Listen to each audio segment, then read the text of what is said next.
I was Wow. on, I was on notification. Okay. Okay. There's no problem. So, welcome everyone to, I think, the last class of me seriously talking and introducing you guys to packages. So, today we're going to be talking about a very important package, or rather, packages, which will be your network call package and also a file picking package. Now, for your network call package, we have two very popular packages.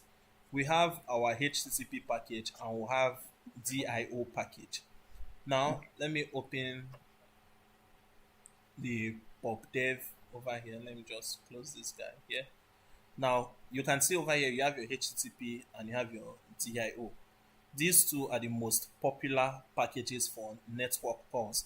Over here, you can see 9.1 million downloads. Over here, you have 700k downloads here. I use this most of the time because I am much more comfortable with it. Although DIO is more powerful, but I prefer HTTP because of its simplicity. So let's enter into HTTP over here and you can see how it's being made use of. Straightforward and all that. So let's get into it. And of course, okay, I've added my Flutter SVG. Yeah, so before you came in here, I and Michael showed us the work that he did for that assignment. So, Baki, can you share your screen? Let's take a look at your assignment.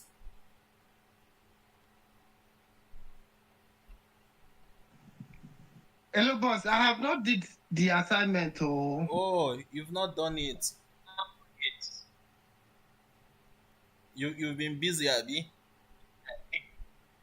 I've not done the assignment online because, in fact, it's still on this call that I wanted to tell you something. And I said maybe after the call, make I tell you. And tell me now. Tell me now. No, no, it's something between me and you. Don't worry. After the call, I'll tell you. I will tell you on your DM. Okay. No wahala then. No wahala. Okay, so it's basically only Michael that did the assignment. So it seems Michael gets the assignment bonus. Okay, let's move on. And yeah, so let's run our projects and let's get results over here. So basically, I will be using the package. While this is running, let's look for free resources where we can make network calls. Let's say free HTTP APIs for testing. Yeah, so free API plus 90 for testing, no keys. Okay, okay. Let's see what we can do over here. Um, free APIs at let's see. Okay, public API. Get a list of any APIs categorized in this. Okay, so now let's open you up and let's see our results. This is not working. Cat facts. Let's open sample URL. Okay, cat of okay. Let's hit refresh. Okay. And coin then review the Bitcoin price index in real time. Oh, this returns a JSON file.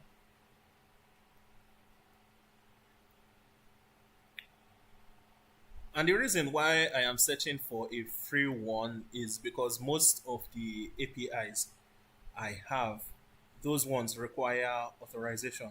So basically, you log in, you get authorization from the back end and use those tokens to validate those API them. So that's why I don't want to use those ones. Estimate, let's see. Let me type in my name. Let's see what will happen here. It's just supposed to be a regular. I don't know what this API is. I think let's switch to cat fact. Okay, this one over here has finished building.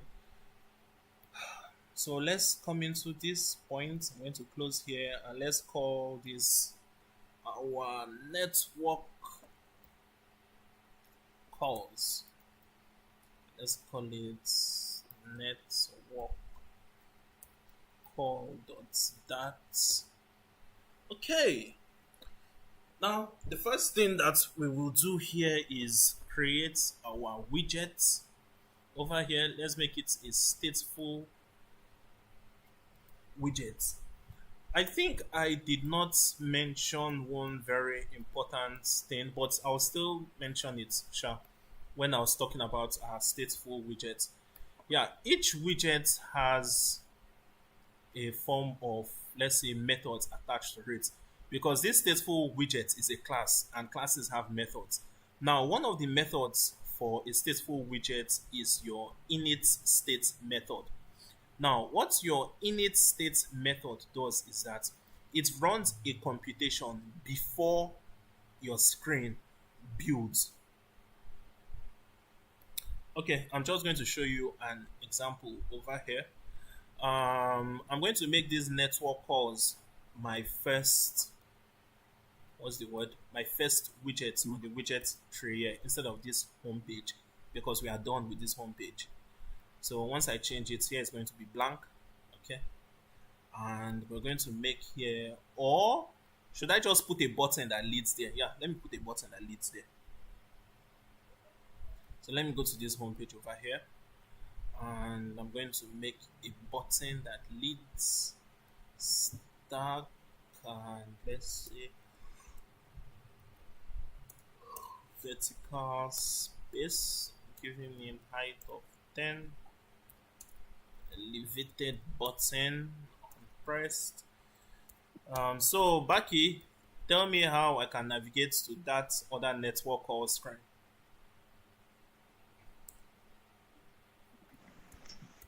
Then you're going to use navigation dot. And keep going. Yeah, navigation dot. Navigation, Abi. Yes, dot. Okay. You can already see that it's telling me that this is wrong.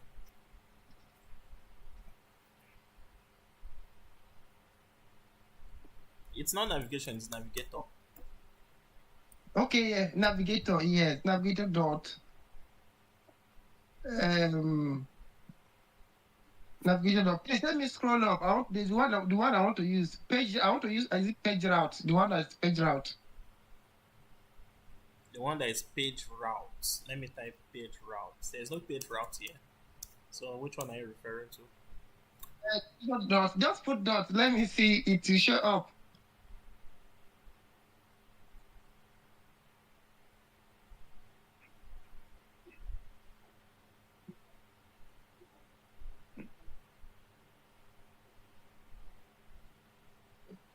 Have you seen it? No, I'm still searching. Find or search and find. So maybe let us use push replacement. Push replacement. Why do you want to use push replacement? Because the one I'm looking for, I could not find it. The one that you're looking for, what's the function? Or what is it supposed to do? In fact, Like share your screen, Baki. Show me the one that you're looking for. I should share my screen. I'm using phone now. Why are you using phone? Because my system is slow. I'm charging it now. Okay. Not light. Okay, you've escaped. So for this one, we're going to use... Go on, Michael. What's the difference between this push and replace? Push. There's one I saw push until. Yeah, that whole thing was explained in the previous class now in details with examples. Okay. So let's go to our main over here. It's in push material page route. That's one I wanted to use before, and I now want to use them. Push material page routes. Let's see. Okay, there's already bootcamp navigation here. So I know. We talked about navigation over here. Let's go to our main. Yeah, this is it here. We talked about navigation extensively over here. These are the navigations, all of them. Yeah. Boss, please, I would like you to share this file. I shared it. I actually shared it. It's in that group. Baki, did I not share this file with all these navigations there? Yeah. It's there. It's there. After the class. After the class. I'll go and check. Sorry. I know wala. So those time my head was not in place. Yeah, your Sorry. head, your head was not in place, so well, there's no problem. There's no problem. We move ahead. So over here we have our home page here, and of course we'll be heading to network call. Okay, Another thing again, I'll also. so he hits it, takes me to this page, and as usual, put in our safe area, give it a child, scaffold, let it have scaffold, let there be light. There is light. Okay, now this is what I wanted to show you guys about stateful widgets, a method inside stateful widgets, your init state here. Now let's read what it says. Called when this object is inserted into the tree. The framework will call this method exactly once for each object it creates. This is very important. We'll call it exactly once. Override this method to perform initialization that depends on the location at which this object was inserted, blah, blah, blah, blah, blah. All this one's not grammar. What you should take note is override this method to perform initialization. Very important. Yeah. So you can read up the rest, what it is saying, sure. But basically what it's saying is that this is the first method that is being called when a widget is being inserted into the widget tree. Now, after a widget is being inserted into the widget tree, that is when it can now build. A widget will not build if it has not been inserted. So once it has been inserted, this is the first method that is being called. Then before this build is being called. So now let's put that into practice here. Now let me log this. Build is called, and let me come to my init over here. Init is called. Now let's come over here. Now you can see init was called first before build was called. You're seeing it, Abi? Now you can expand this further for you to do some, manipulations before your widget tree builds up. And let me show you an example over here. Now let's say string of text. I am Joe Goldberg. And let me put this, let me center it child text of text. So over here, we can see here, I am Joe Goldberg. So let me go back. Now inside this, my init here, I'm going to change the value of this text. I am a changed man. You guys remember when we were talking about stateful and stateless widgets, where we used set states to update the state of our, or rather to update the UI of our widget. Now, once we come over here now, you can see I am a changed man, even though we declared it to be Joe Goldberg. But it's before this place actually built, we had already updated the value of this text here. That is why when this one finally built, it is using this value over here. Okay. That's just to show you that this init state here is being called first. A bunch of calculations, a bunch of things can be done inside here before this build actually happens. Okay. Yeah. Now let's go into today's class proper, which is network calls. How to call? Boss, before in real world scenario, can you like use a real world scenario to explain this in this state before like the concept of it? Oh yeah, yeah. Real world scenario. You Mm. see in Vigoplace app when you go to a page and it starts loading. Yes. You see that what is causing that loading is the fact that we are trying to make a network call and we initialized our function. Don't worry, I'm going to show it to you now. That is why I said Okay. today's one we are going to be dealing with a little bit of what you'll be using in real world a lot of times. So let's create a function that makes a network call. So call, let's just call it network call. And did I mention about async functions? No, no head. Okay, okay.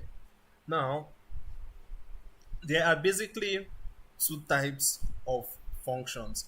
You have your regular function, which is this,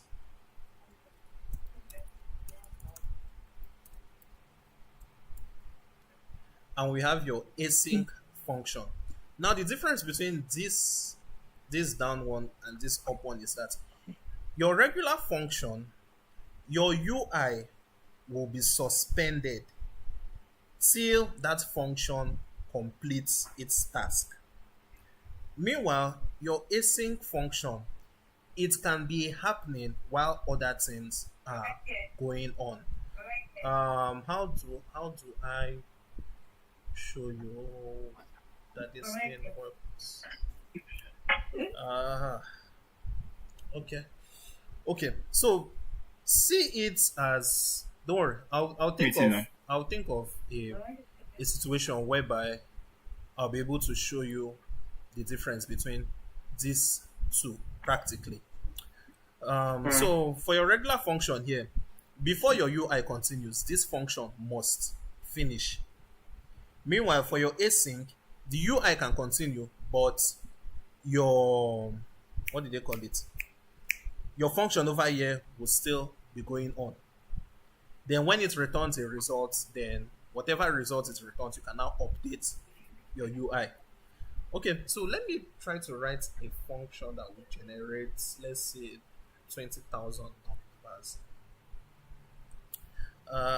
So let's get into, let's create a, let's say, list numbers.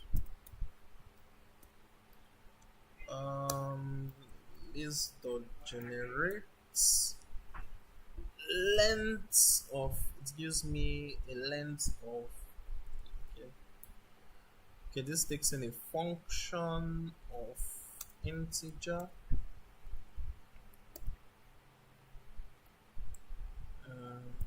int number, and let's say numbers dot add and int n. So let's see. Okay, what's the word? Okay, so let me put a loading animation over here. Let me make this number bigger. Let me just make it bigger. Are you okay? So let me just change this here into a column.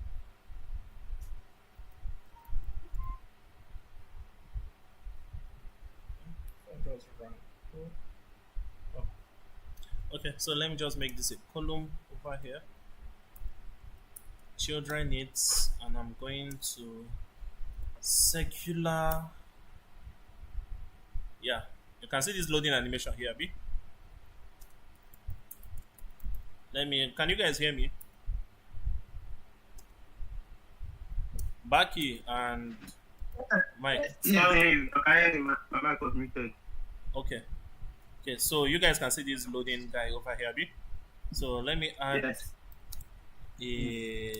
an elevated button that is going to regular function, and let's call this generate Okay, so now let me click this. Uh, okay, let me put a log that tells me when it has finished. Finished. And log this guy over here. Numbers. So hit you now. Ah, okay. I still this is not it's not that so much to stop the UI. Okay, let me increase this to, let's see, yeah.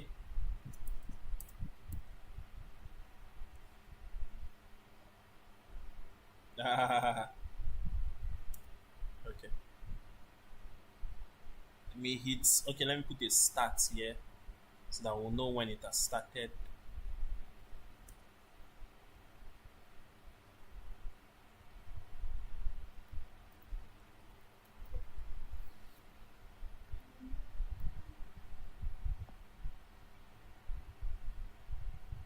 Ah, out of memory. Let me go back and come back in here. Ah, out of memory again. Let me reduce this one. Aha. You guys have noticed that this guy has frozen, Abi. Yes, so But now you can see that it has unhooked after it's finished. mm, Did you guys notice But it? boss, on the generate button.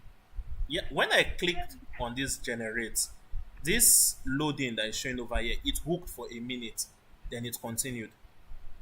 yes, I noticed. You notice? Let me go back and do it again. Yeah, even this guy itself is even. Let me keep waiting. My IDE don't hook sharp. Oh, it's And to start the because program. no. It's because I am printing out all the numbers in my log over here. That's why this guy has hook. Let me close the program. I'm going to restart it. Ah, computational power. It will reopen. Okay, I think that should do it. Okay, and I'll just put finished over here. I don't need it to print out all those numbers because the numbers are a lot. Okay, so let me just run this build again. All this one is just to show you difference between an async function and a regular function.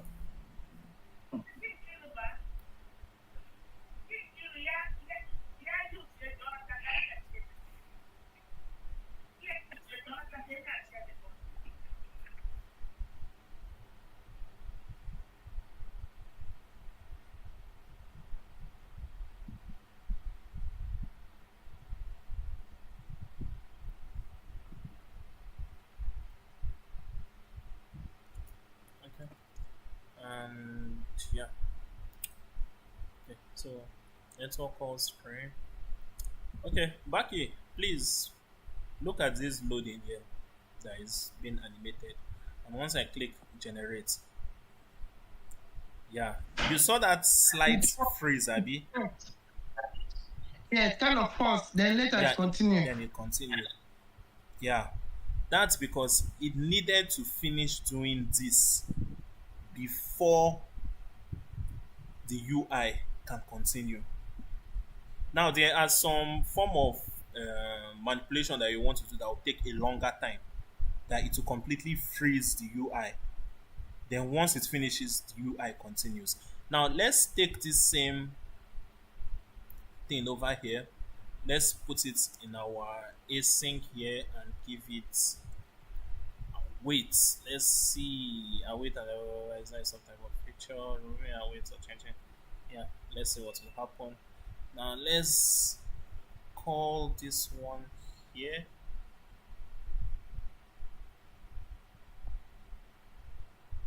still did a little freeze, but uh, off the top of my head, I can't get an exact one. But at the end of the day, just go with the concepts that a regular function that takes a while to compute will freeze your UI. But if you're doing a longer computation, it's best for you to use an async and an await. Let me just do this network call here so that you will see exactly what I am talking about using the HTTP package. And as usual, we have to import our HTTP package. Following the documentation, let's go back to the documentation over here. You can see that the as HTTP. So basically, what this one means here is that you can represent this whole package here as a keyword. They choose HTTP, but you can use anything that you want to use it for. And I'm going to show you a real world scenario whereby you can replace a whole package with a keyword. Now, remember, when we import a package like this, we have access to their classes and to their functions, Abi. Now, let's say, ideally now, as this HTTP is here like this, now, if we want to access it, we can go HTTP, it's the HTTP client like this, and this is our guy. Here, let's check the doc. No, HTTP clients. Okay, so this uses a client.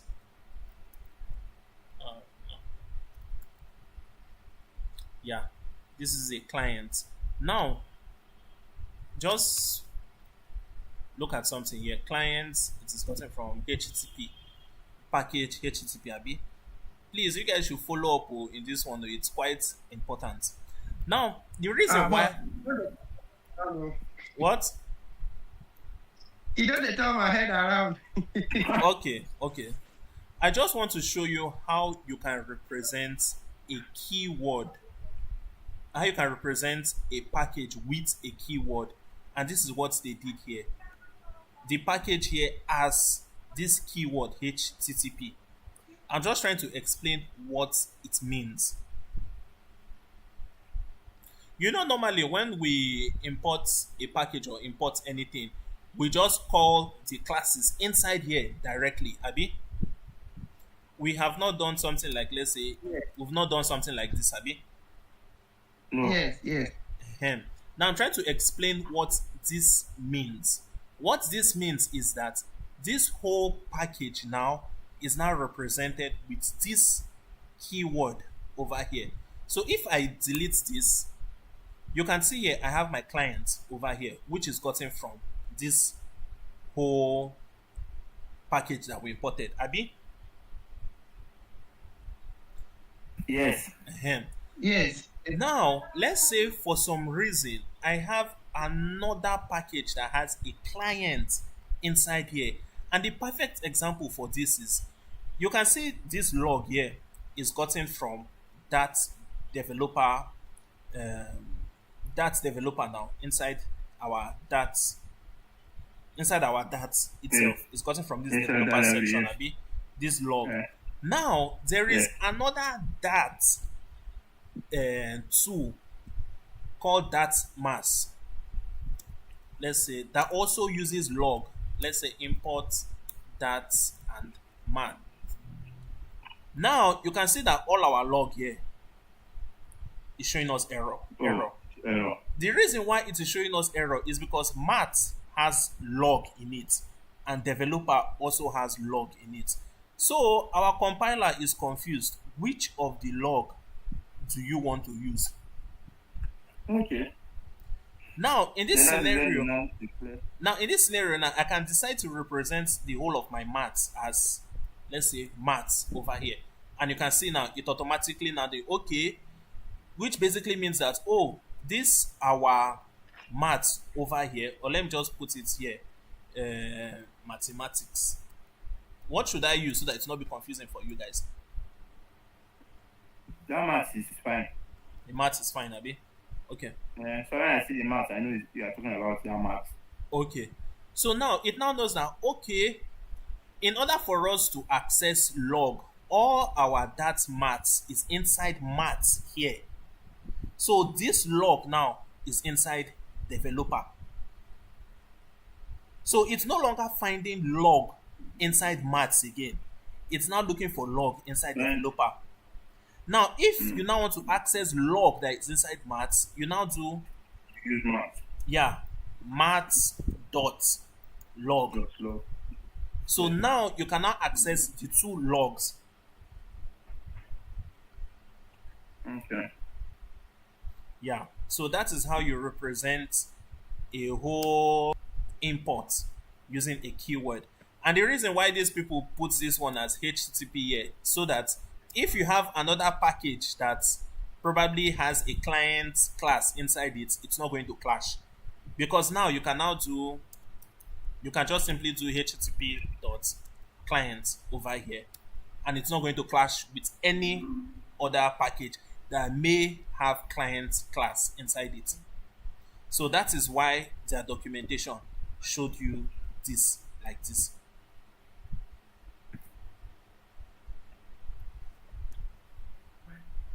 Understand now.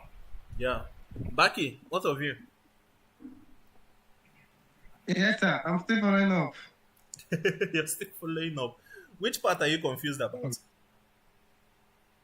Let's keep it going. I understand what you explained about that log and math and developer.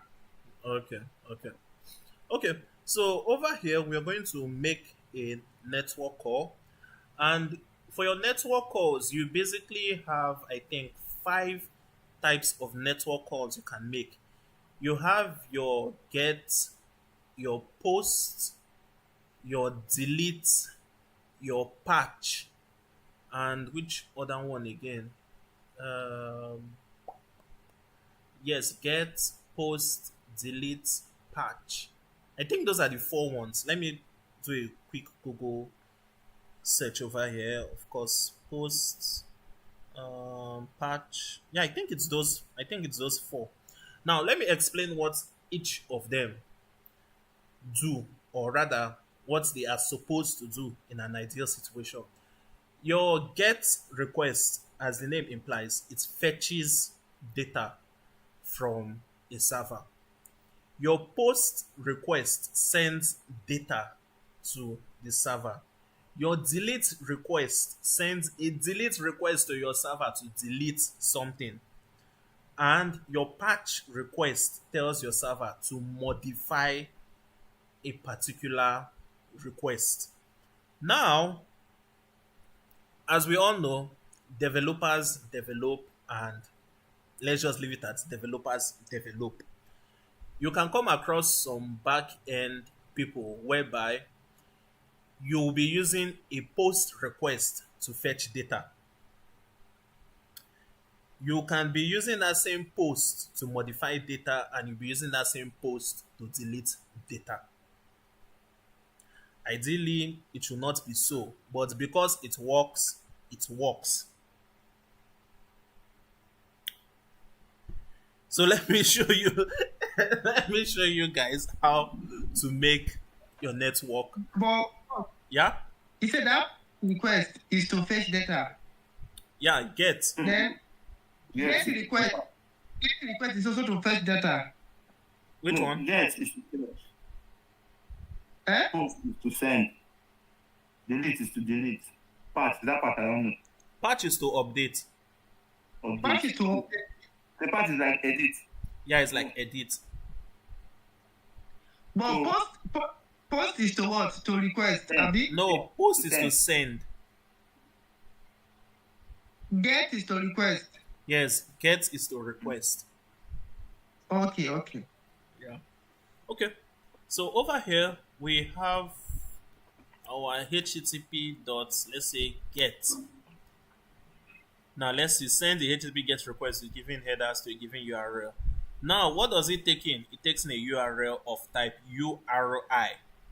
Now URI, let's say pass it, and let's put in our HTTP, our URL in here, and let's say cat fact ninja.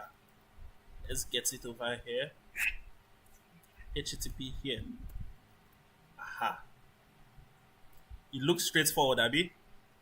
Mm. But we don't stop here. We have to assign this array request into a variable. Let's say send, and we have to await it because this can take a long time to fetch. Okay, I think this will be a good example. Let me remove my async over here, remove my await, and let's make a network call here. So let me hit it.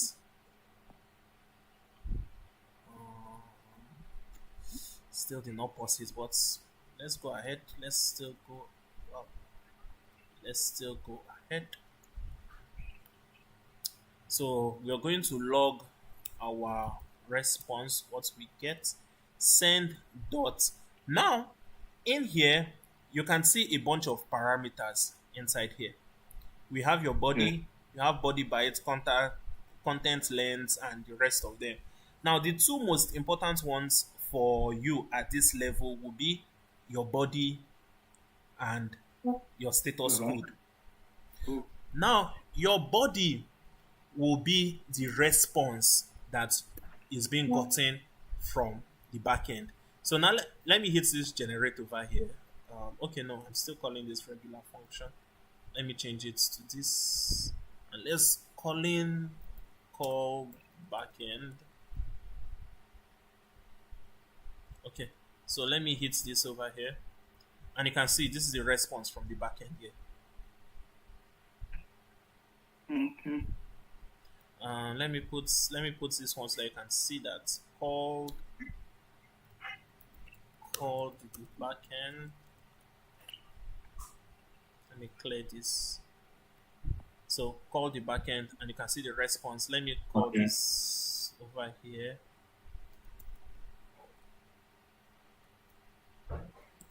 Backend response. So you can see backend response. This is what the backend responded with over here. And what did we notice here? What type of data is this? Yeah. What's the question? This data that is returned to us, what type of data is it? That is a list. Yeah. Back here, you are saying this is a list. But in Python, it looks like a dictionary. Are we doing Python?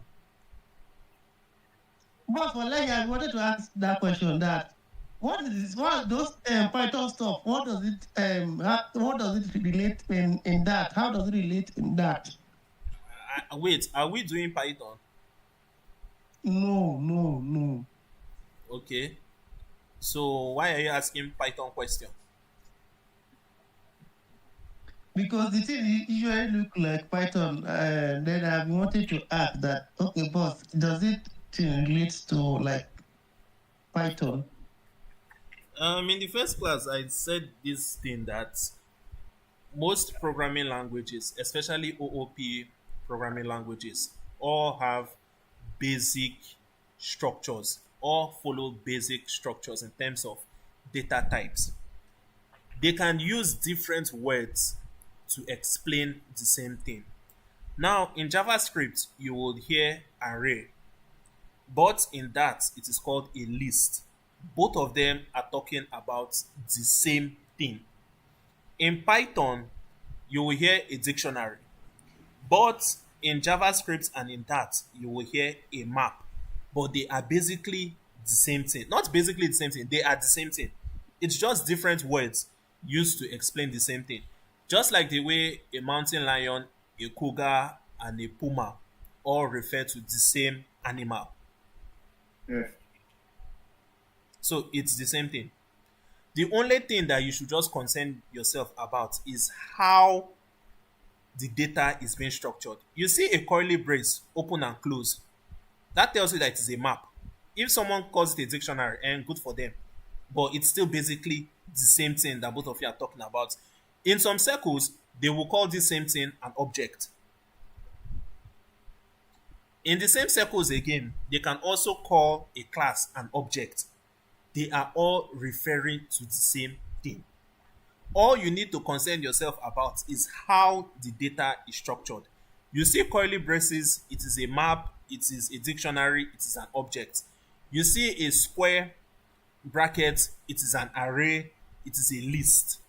Simple and straightforward. You see numbers without a decimal place, it is an integer, it is a whole number. You see a number with decimal place, it is a double, it is a floating, it is whatever they want to call it, but we are all saying the same thing.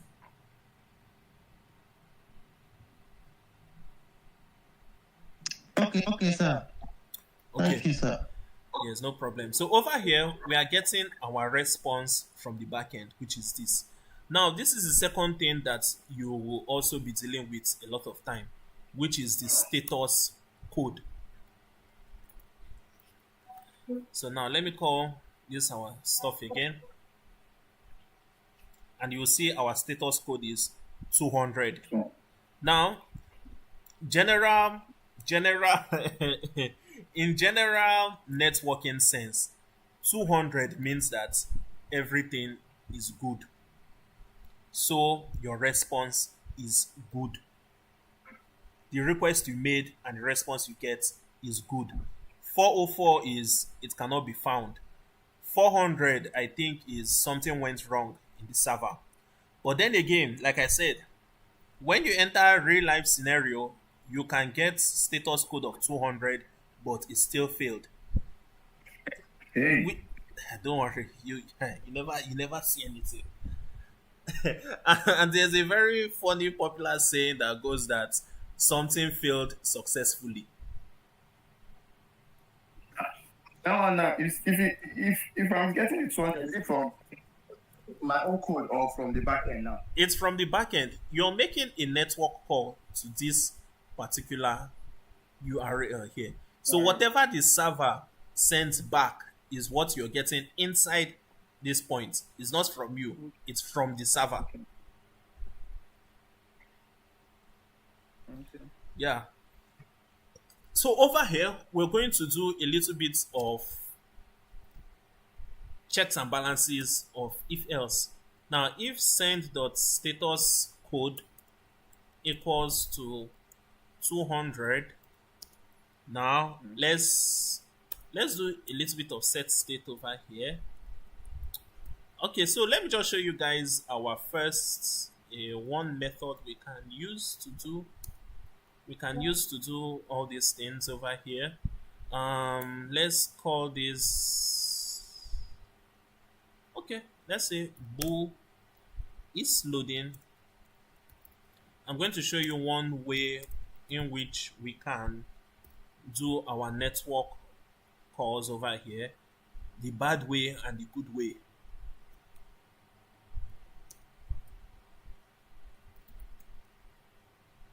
And else, okay, in fact, let me just change everything here to else. And now let's change this text here to, let's say I am, okay, okay, this text here, aha. Now we have, let's print out the facts that comes with this thing over here. So we've seen that this is a map. Michael, how do we access this on average? Cats, blah blah blah, spend to blah blah blah of every day sleeping. How do we access it since we know that this is a map? Hmm. In fact, let me put it here.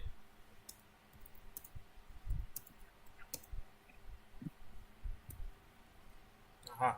It looks clearer like this. Okay. So how do we get this value over here? Only that, only this the string inside the map or what? Yeah, the string inside the map. We want to print out the facts that we get from our server. I feel like I think we'll have to do an if statement. If statement, Wait, boss, wait, calm down. I'm calm. Boss, I beg, that rest, what be the meaning? It's just a. Response. It's just. In fact, this is just. Let me just hold that. Let me put it like this. It's just a variable. It doesn't mean anything at this point. But most back end guys used to use that word, I be rest. Most of the time. Yeah, it's especially for backend people when they are doing REST, just basically short code for response, But then especially I for have Node.js. Yeah, Node.js. That's where you see that REST a lot. Come on, Michael, give me something. We talked about data types now, where we dealt with maps and how to yes. access values inside our map, And because our map uses a key value pairing. So how do we access this value inside our map?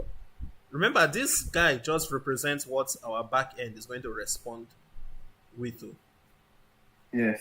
Yeah, so let me set this up to true. Was they just carry self it. I don't be confused.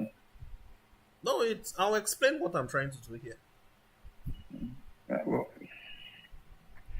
So while you're thinking about that answer, let me be putting my structures down in place.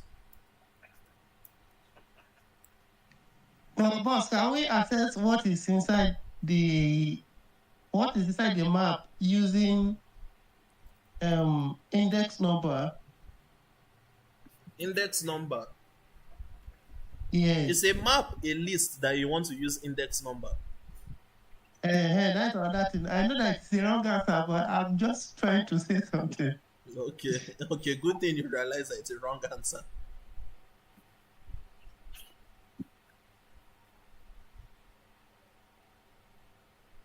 well, So how do we access our values inside a map?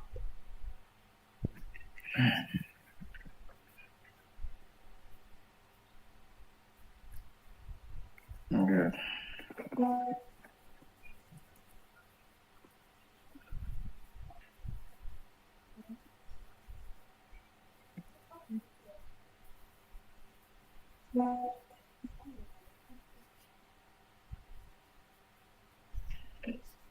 Baki, you two think of an answer.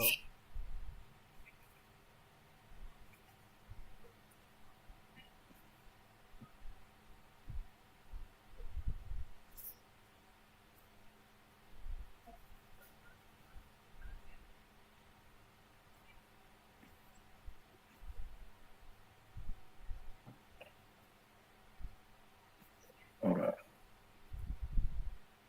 Are you packing?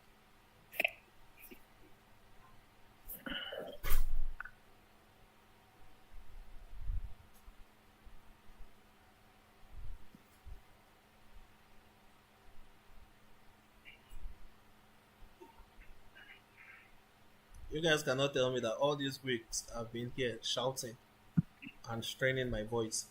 You guys can't tell me how to access. And we did this thing over here. This was like the first class. Oh, we talked about map over here. How to access it. Let me check our other classes.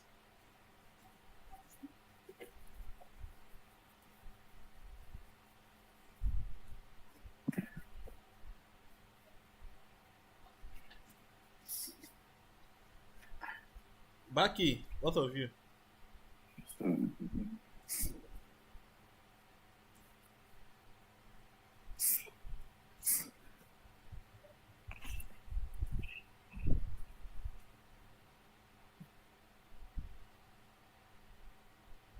So that everywhere is quiet. Baki, can you hear me? Well, Baki, you're muted if you're speaking.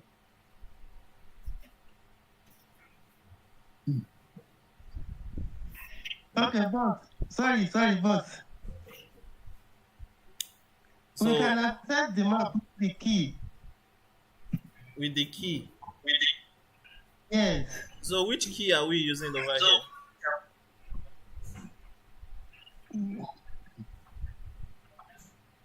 I'm coming, ma. I'm trying to. My phone is misbehaving. Boss, wait. Map is a key value this thing bar. So the key now will be fact.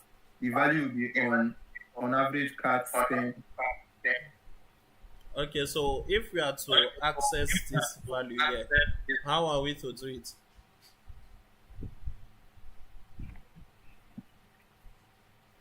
In fact, in order not to waste time, because I will soon have to step out. Over here, this is our body here, which we get from the back end. Now, there's one thing to also note. When you're getting responses from the back end, it comes in an encoded manner. So you would have to decode it first before you can make use of it. And this is how we decode it. Let's go decoded. We have an inbuilt function over here called JSON decode, and we pass in our source, which is send.body. But don't be afraid, it will still be the same thing, it just decodes it. So now let me put these two together. No, let me put these two together. If you guys can spot any difference, decode. So let me hit it. Now look at the decode here and look at the one that is coming straight from the back end. Do you guys notice any difference? Okay.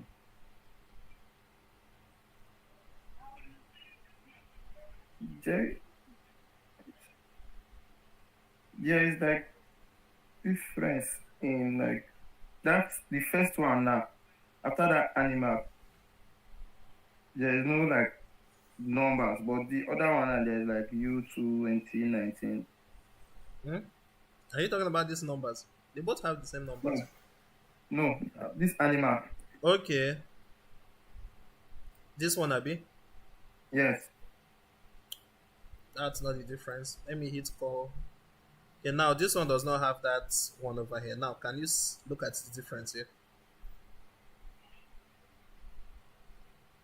Okay, this first one, this down one, it is like inside the how will I put this now? This the first one is coming like E facts, then cats, but this second one, everything is coming inside the quote, inside this thing quote. Inside the quote, exactly. It's inside Mm. the quote. Now, what this decode does is that it removes the quote and actually makes it a JSON, makes it a map itself. Now, in this form, you can't really access what is inside here. Now, since we are dealing with a map, we already know the key value. The key remains the same. It's the value that changes here. So what we are going to do over here is access our fact gotten from the back end. Let's hit it. And let's say cats walk on their toes, and you can see it here. Cats walk on their toes. So we've gotten the value. Now over here, this text that is here, we are going to update it using this fact that is coming. So we have here, we've already done the hard work here. So we're just going to copy this and put it over here. Assign that value that is coming in into this, and of course print it to our UI. So let's put our text over here called text. Now let's hit it. You can see I am a changed man, Abi. Now let's hit call backend. You can see it has updated. Okay. Now let's call backend again. It has updated. Let's call backend again. It has updated. Now we just made a network call and we just got the data from the backend, updated our UI and every other thing that follows. Now let me explain what is happening over here. Now before I do that, let me show you why I added this set state at the beginning and at the end. Beginner level of making network calls, you see something like this: set state at the beginning and set state at the end with a variable that controls when it started loading and when it stopped loading. Now this our variable here is loading, tells us that okay, once we hit this button, this runs first and updates this one to is loading. Now once everything is done, it comes to the end and says okay, it has finished loading. No. Now let's use this same principle to apply it to our UI over here. So over here we can just write a simple conditional statement. If is loading is true, show us this loading icon here. Okay. So now let's hit this. You can see it's loading. It has finished. You can notice Okay. that immediately our network call has finished. This guy disappears and our text updates. In fact, let me take it a step further to do if is loading. Only show this if is loading is false.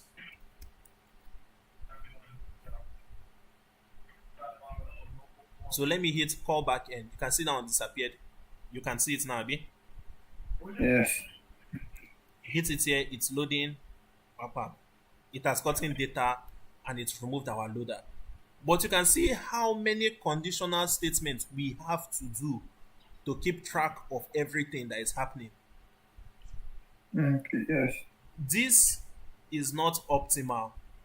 And once your code becomes bigger and bigger, you're going to face issues doing this. Let me try to see if I can disconnect my emulator from internet and see. So, okay, that's worked for some reason. Oh yeah, we talked about try catch, Abi. Yeah. No, we've not talked about try catch. Don't talk Oh about try no. catch. Is Did it we that not? E? Try catch now. E. That's E. Just E. Navi. Yes, E. Eh, Yes. yes. Talk about try catch. Okay. We are going to make use of that I say thing here. if if without the try catch, the error can like continue Yeah, like break your yeah. code. That is what just happened over here. You can see this guy has frozen because I disconnected the emulator from internet, and yeah, it requires internet to make a network call. So that's why it has hooked. So let me close this thing. Let me rebuild it again.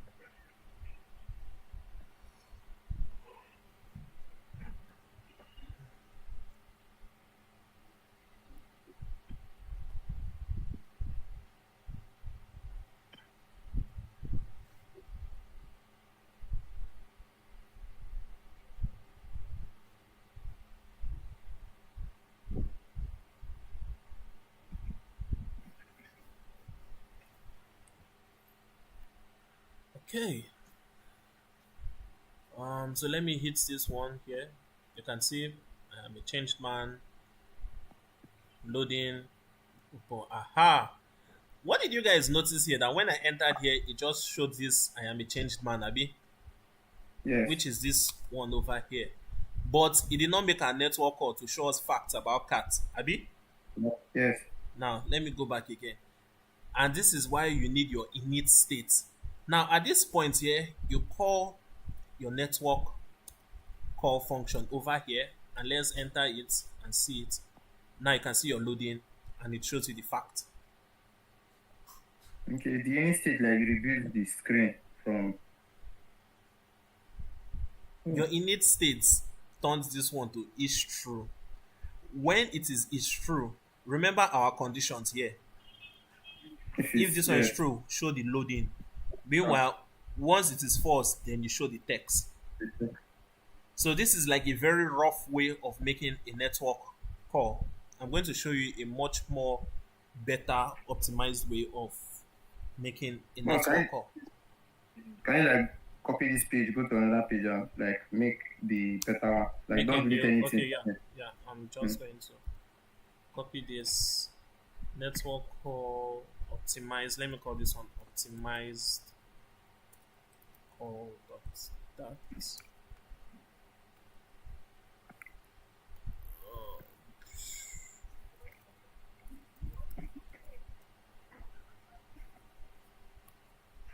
Oh shit.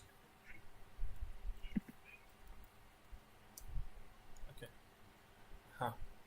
So we're going to network call. Let's go back to our home page and let's move to an optimized one.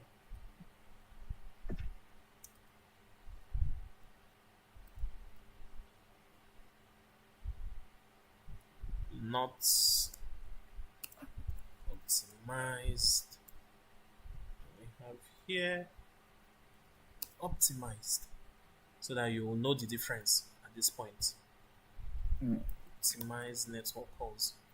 Now, this we are going to make use of what we call a future builder. Okay, so before we get into the future builder, we're going to use a try catch over here to, catch errors. So let's go for try catch e. Now we're going to put in all our guys inside here. Yeah. Now we're going to make our text. We are going to give, okay, in fact, let's log out this error here. And we are going to give our text. Let's call it error to get to server. Let's get it over here. And let's turn off our network here. And let's get into this point.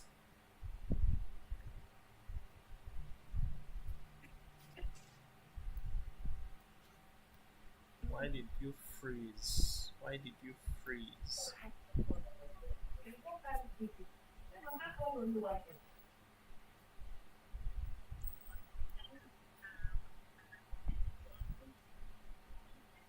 Why are you frozen? Let me close my IDE. Let me open it back up. You okay?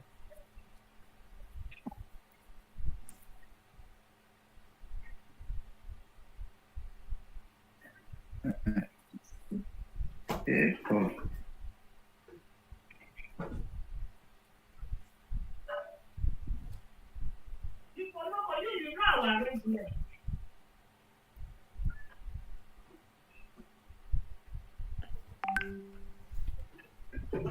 But my system can off it anytime now.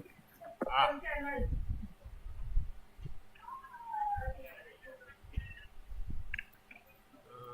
why? Why is my emulator not showing up here?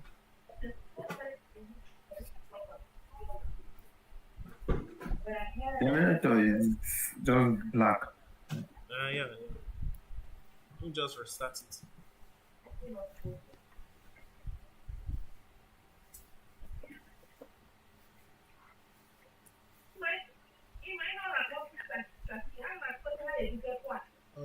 Just give me a moment, guys.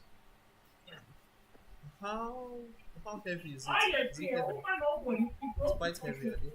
The load. Yeah. No, as in the. Yeah, what do you have to say?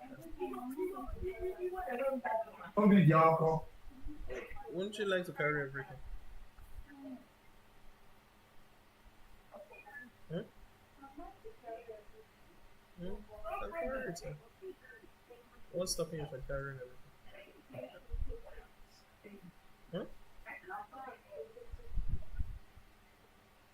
Huh? Can't you carry it to the big? Yeah.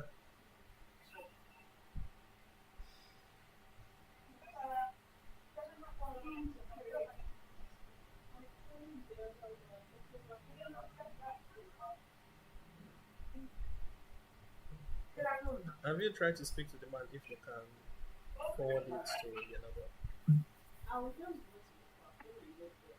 Water. Okay. Let me continue. Okay, yeah. Yeah. Can you guys hear me?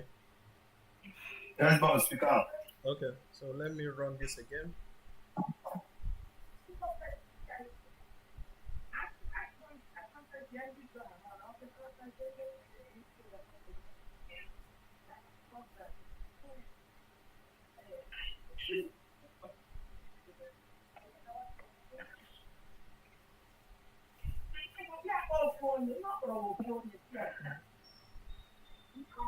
Sweet part about building a new app that doesn't have anything is that it builds quickly. Okay, so let me turn this one off. Let's get to see what's happening inside here. Right? What is happening in here? Why is it freezing?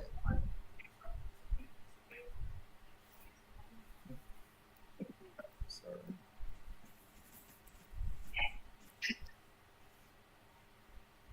Just went to lost. I don't know what this is trying or what is happening in here. Uh,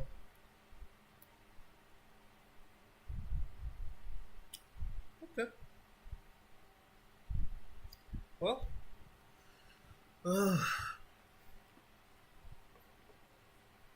this thing can be quite annoying, the emulator. But oh, network call. Oh, look at me. I put the try catch into the optimized side. Uh, and I was entering. Let me turn it off here. Let me connect to this Okay. side. Yeah, look at it here. I was making the Okay, you modifications copy in the here. Yeah, but I okay. was going into this file over here. So let me just get copy this code over here and paste it here.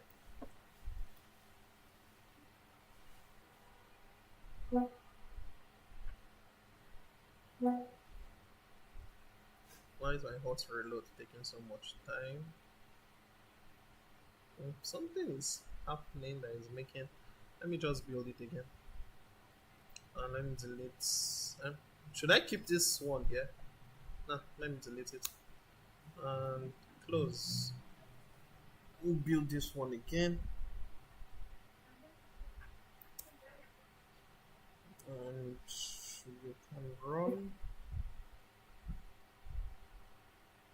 our try over here. Now you can see our error over here. So let it just load up again. So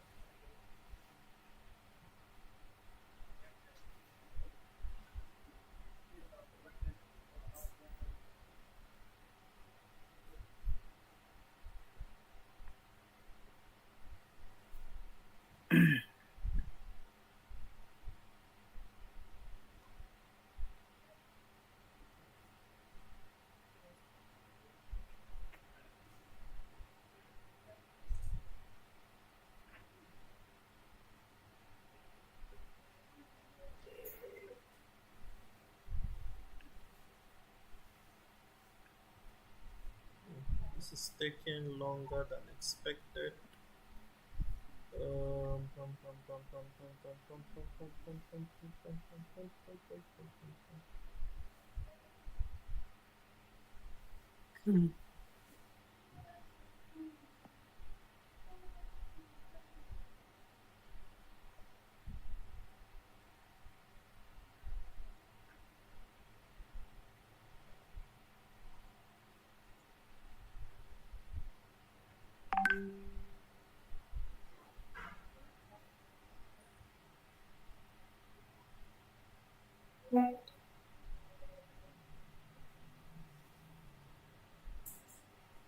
Okay, let me just close my VS Code and open it back because I don't know why it's taking so much time to launch this application. It shouldn't take that long.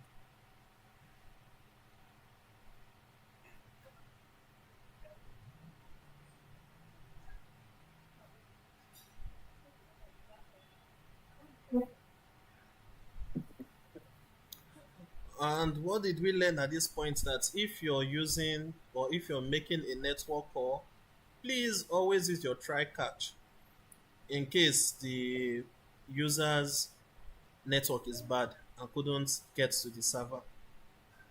And in case the server responds with gibberish that it's not supposed to respond to and you can't Yeah. process it. Yeah, so try catch will help you in that regard. Why suddenly is my selected device to use? It's still loading. It's gonna be quite annoying.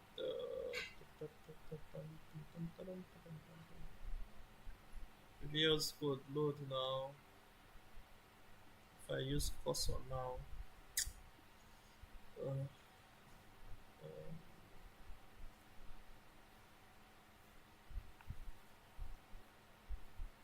yeah, still loading.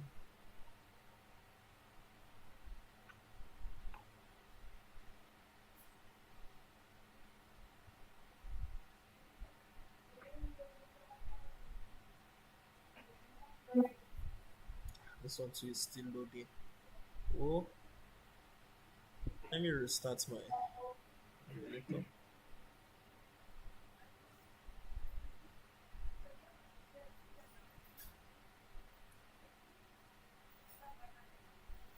I always recommend using real devices, but if you don't have a real device, you can always use an emulator.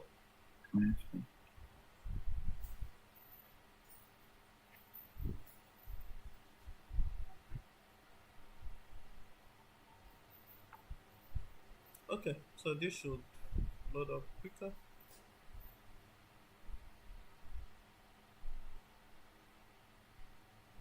Yeah, better.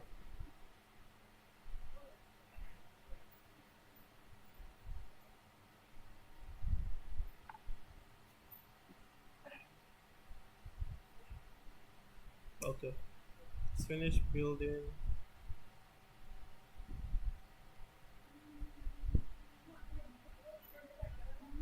Okay, so over here, yeah.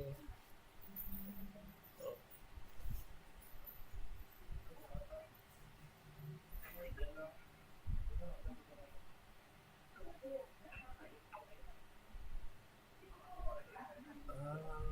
jeez. Okay, so let's enter just to confirm that our try catch is working. Are you guys still following? Yes, boss. So not optimized. I come here. You can see error to get to server. So let me go back. Come into here again. Error to get to server. Now let's get our log. Why is this log not showing up here? And optimized error to get to server. Now let me quickly show you the optimized way of doing things using our future builder. Now over here, you will notice that we are calling set state here, calling set state again. Now we are now using conditional statements for our widget. Now for this optimized way, we're going to make things straightforward in a way that makes sense. We won't be using a flag over here. No, we will not be using a flag to control our UI. That's not what we'll be doing. We will not be using a set state to know if to rebuild our widget tree. We will not be doing that. And also, we will not be doing inline conditional statements for our widgets. Now, what we will be doing here, we'll be using a future builder. Now, I'm just going to create a widget here called future build. Now it returns this widget called a future builder. Now let's look at what it says. Create a widget that builds itself based on the latest snapshot of interaction with a future. Now, any function that is an async function is a future on its User. own. It's a future. Now, just like how I told you that other time, the difference between an async function and a regular function is that an async function allows your UI to continue to do what it is doing. What it basically means is that it waits for the result of a function, then the UI changes based on that result. It doesn't hold the UI captive until the result comes in. So now, this is how we're going to do it using this future builder over here. It takes in a future here, which we've already declared here. Any function that is an async function is automatically a future function. We can as well put it like this, future. Why can't I spell future? You can see it still allows. Okay. Although we did not specify our return type to be anything, but we will need to have something to return. Let's say we return our send.status code over here. We also return send.status code. And remember, this our catch does not exist within this place. So we don't have access to our send.status code. Instead, we can just put a return null here. That is if we do not specify the return type of our future. Why is this thing constantly in hot loading? I think there's something wrong with my emulator for some reason. Yeah. But we'll keep moving. Now over here, it takes in a future, which is our network call here. Now it takes in a builder. Now what are we going to see? Our builder here takes in a function which takes in build context and an async snapshot. Now over here, we put in our context and we put in our snapshot over here. And we are going to return a bunch of conditional statements over here. Here you can name this anything. Let's say SS. You can give it any parameter name that you want to give it. Let's say CTX. In some cases you see CTX, some places you see whatever name that you want to put it. But the main thing is that here refers to your context and here refers to your async snapshot. Very important. And you can see that your async snapshot can be type dynamic. Now this type dynamic is based on this type of future that you put over here. So now let's say I change here to be let's say it must have a return type of integer. You can see that this null is telling me error. Now once I come here, you can see that now my async snapshot has turned into integer, because this my future here is telling it that it is an integer feature. Are we following?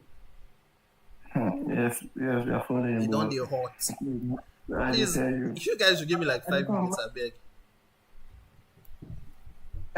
This is the 5 minutes to my PC went off. Okay.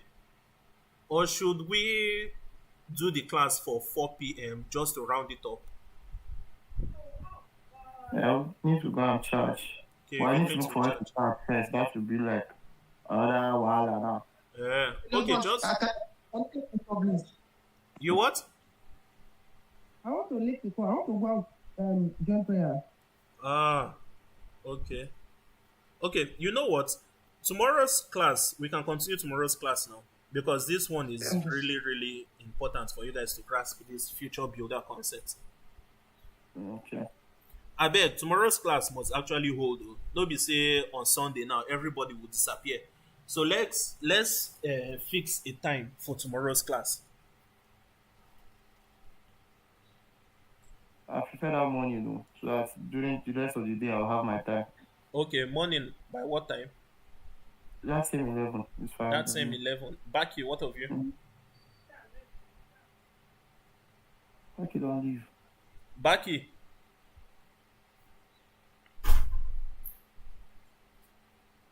why is Baki not Well, responding now? Baki, okay, don't if leave. you're speaking, you're on mute.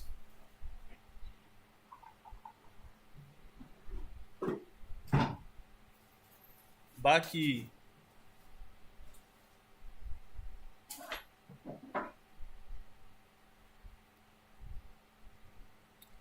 uh, well, I would really like to show this snapshot over here. Then we'll have to put in a bunch of conditional statements because our builder has to return a widget. You can see it over here. It's a function that Oh, returns a okay, widget. reject. You can just simply do return container over here and it's going to be happy. But this is not what we are going for. We are going for something much more complex, but it is much more optimized. And we're going to don't worry, tomorrow we will do all this. We will do all this. So Baki, if you're hearing us tomorrow 11 p.m., I'm still going to put it on the group. So 11 a.m. sorry, AM.